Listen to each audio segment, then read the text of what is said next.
Hey, what's up? Welcome back din sa ating channel dito sa Mogs TV. Alright, sa viral ngayon to mga kababayan ang ating pag-uusapan ngayon na kung saan ito pong West Philippine Sea na pinagtatalunan. I mean yung West Philippine Sea po na kataga mga tol mga kababayan ay makikita na po ngayon sa Google Maps.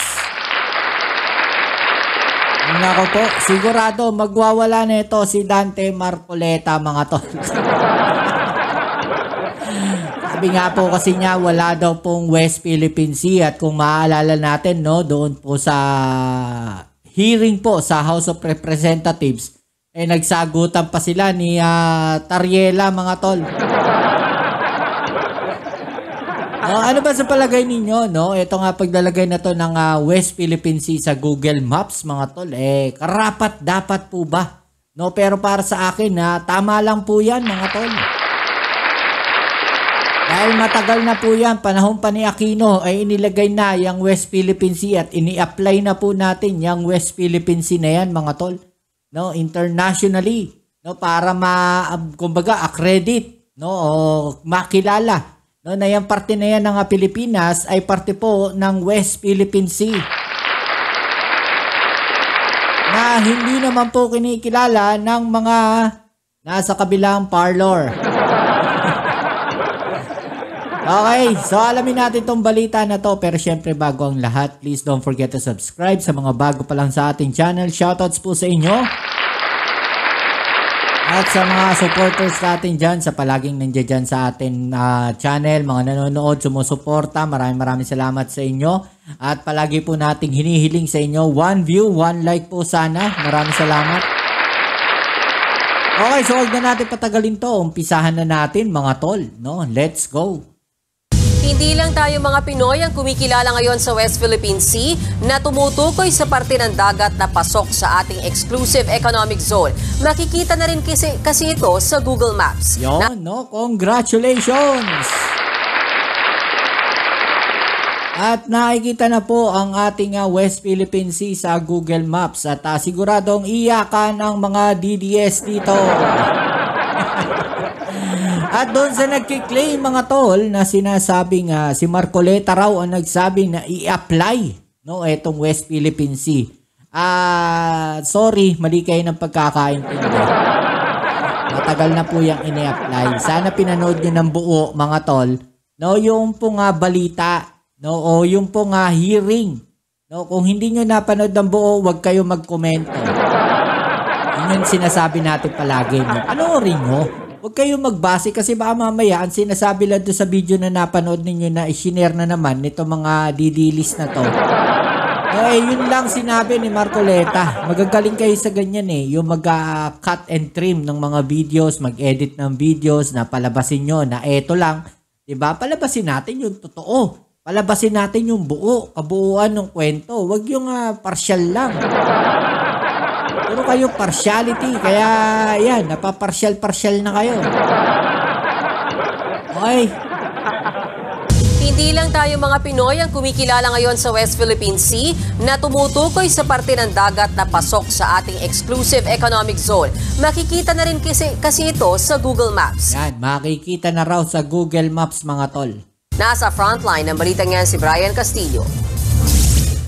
Sunod-sunod ang post ngayong araw ng netizens na meron ng West Philippine Sea. Okay, so sabi dito mga tolo, it's official. When you type West Philippine Sea on Google Maps, it's there. No, that part of the Western Pacific is in West Philippine Sea, and we have the arbitration ruling of 2016 that have already legitimized our claim. That's ours. Okay, so yan mga tol, no? 2016 pa mga tol. Yan pong West Philippine Sea na yan.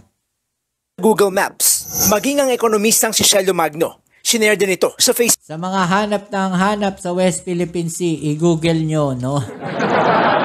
Si Shelo Magno mga tol. Nang tignan ng News 5 ang Google Maps. Nakalagay nga dito ang pangalang West Philippine Sea na nakalabel sa malawak na dagat sa kanluran ng bansa. Katabi lang nito ang South China Sea. Imagine ninyo, ultimo Google Maps mga tol, ay in-acknowledge na rin po yung West Philippine Sea na yan mga tol. Sa kanluran ng bansa, katabi lang nito ang South China Sea. Mapapansin ding mas malapit sa West Philippine Sea ang Scarborough o Panatag Shoal na pasok sa 200 nautical miles na exclusive economic zone ng Pilipinas. Naku po, iiyak na naman ang China rito mga tol, no? Palakpakan natin ang pag-iyak ng China. Diyos ko pa, magwawala na naman ang China dito mga tol. Kasi nga, di ba, sinasabi nila, na kanila yan, amin yan. No, amin yan. Pasok yan sa 9 dash line namin, amin yung West Philippines. Diba? Wala tayong magagawa. In-acknowledge ng buong mundo No? Layo-layo ng China sa Pilipinas, pati yung karagatan ng Pilipinas, inaangkin ninyo. Doon kayo sa katubigan ninyo. No, doon kayo. Huwag kayo dyan sa territorial waters ng Pilipinas. Philippine Sea, ang Scarborough o Panatag Shoal na pasok sa 200 nautical miles na exclusive economic zone ng Pilipinas. Madalas magpang-abot ang mga mangingisdang Pinoy at mga barko ng China sa Scarborough Shoal.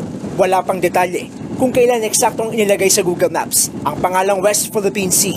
Pero base sa Facebook post ng page na Philippine Defense Forum, February 20 pa lang ay nasa Google Maps na raw ang West Philippine Sea. So February 20 pa, nasa Google Maps na ang West Philippine Sea mga tol. February 4, naging laman ng mga balita ang kontrobersyal na pahayag ni Sagip Party List Representative Rodante Marcoleta. Eto na, yung iniiyak nila, no? Yung sinasabi nilang si Marcoleta raw ang nagsabi, no, na i-apply, no, yung West Philippine Sea. Nagkakamali kayo dyan, hindi nyo pinanood ng buo yung, yung hearing. Matagal na yan ini-apply. No, hindi lang si Marcoleta ang nagsabi niyan. Matagal na yan. Lumalabas na naman yung ka-80-80 nyo no? Yung pagka-80-80 na itong mga didilis na to. Masyado kasi kayo nagpapaniwala. Ita ang kontrobersyal na pahayag ni Sagip Party List Representative Rodante Marcoleta na walang West Philippine Sea, bagay na binatikos ng marami at pinagtalunan pa nila ni Philippine Coast Guard spokesperson for the West Philippine Sea, Commodore J. Tariela. There is nothing as West Philippine Sea. Wala po yun. That is a creation by us. Sa totoo lang po, kahit nabasahin mo yung ating mapa or what, there is no... Yan na. Ngayon, meron ng mapa, meron ng Google Maps, no? Nandun na yung West Philippine Sea. Ano ka ngayon, Marcoleta? No, ano ka ngayon, Marcoleta? West Philippine Sea. September 2012, nang lagdaan ni dating Pangulong Noynoy Aquino ang Administrative Order No. 29. Ito ang nagsusulong ng kapangyarihan at karapatan ng Pilipinas na magtalaga ng kanyang maritime areas. Okay, so anong taon yon mga tol? Mga anong taon yon? Balikan natin. Baka hindi narinig ng mga didilis. Anong taon daw? September 2012, nang lagdaan ni... September 2012. Wala pa si Duterte niyan. September 2012 po yan. No, sino nag-apply niyan? No, si Aquino pa. Ni dating Pangulong Noynoy Aquino ang Administrative Order No. 29. Ito Administrative Order, mga kababayan. ang nagsusulong ng kapangyarihan at karapatan ng Pilipinas na magtalaga ng kanyang maritime areas. Sa ilalim nito, ang maritime areas na sakop ng ating exclusive economic zone ay binansagang West Philippine Sea. Ang hakbang na ito ay sa gitna ng noon pa may matindi ng agawan ng teritoryo ng Pilipinas sa China. Dito lamang nakaraang linggo, muling nagpulong ang ASEAN o ang Association of Southeast Asian Nation kasamang China para sa binubuong ASEAN-China Code of Conduct. Dito muling binigyang diin ng Pilipinas ang posisyon natin sa pag-iit sa karapatan ng bansa sa ating EEZ. Alinsunod sa 2016 South China Sea Arbitral Award na naipanalo ng Pilipinas. Sa nasabing pulong, inihayag ng Pilipinas na nababahala ito sa sitwasyon sa West Philippine Sea, partikular sa mga insidenteng nalagay sa panganib ang mga sasakyang pandagat ng bansa Muli ring idiniin ng Pilipinas ang commitment nito na lutasin ang mga pagtatalo sa dagat sa mapayapang paraan. Nagbabalita. Yan no, mga tol. No, ano masasabi ngayon ng mga dilis dito? Diba? O ano yung sinasabi nyo na si Marcoleta ang nagsabi na i-apply natin yan? Diba?